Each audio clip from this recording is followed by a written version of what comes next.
This is Bhramayana with CJ Brown. Hope everything's doing great for you, and it's a beautiful Sunday, and I'm on the way to an open house. Let me give you a little idea of a realtor take on an open house. Number one, it's a form of prospecting. Now, of course, sellers do wish you hold open house for them so they could possibly sell their home.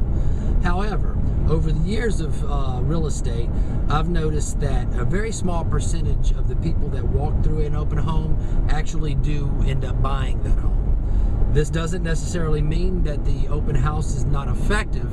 However, if you do pick an open house as a realtor in an area that does not have a good turnaround or high traffic, then sometimes you could basically be spinning your wheels with no results, no matter what type of marketing is put into promoting the open house.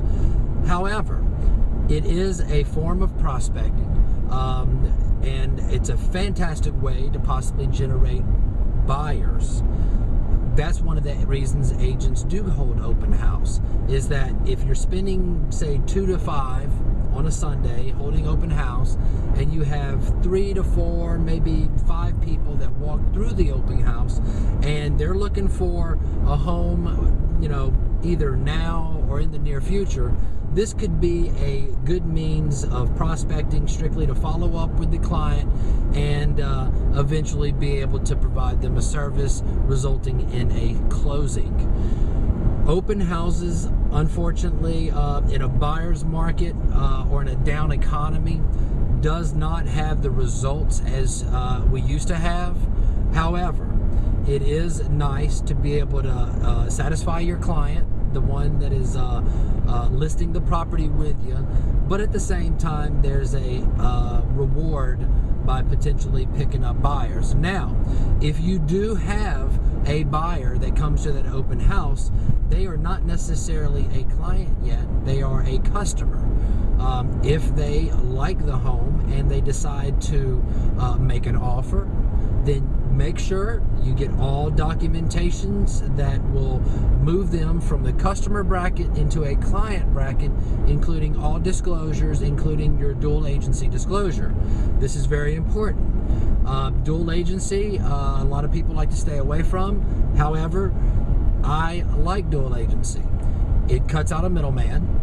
It gives me the privilege to have information that I would not normally have, like the qualifications of the buyer and how strong they are in being able to buy the property, instead of kind of waiting for a response from another agent and whether or not that agent did the due diligence to figure out whether their debt to incomes are in line or their credit scores are in line. So if I have a seller and I'm going to list their property and I explain to them that if I hold open house and or advertise, there's a good chance I want to represent the buyer.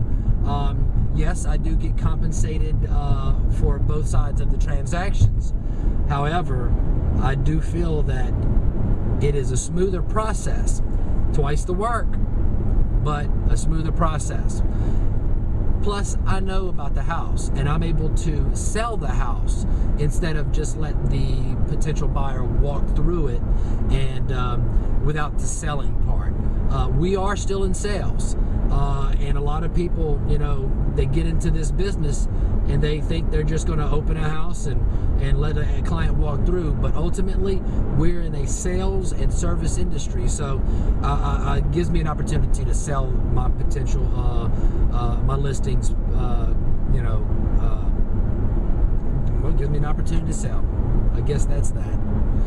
If you have any questions or feedback, you can always email me at ptbproperties@hotmail.com, or you can visit my website at tombahama-mama.com. Thanks, and I hope y'all have a fantastic day.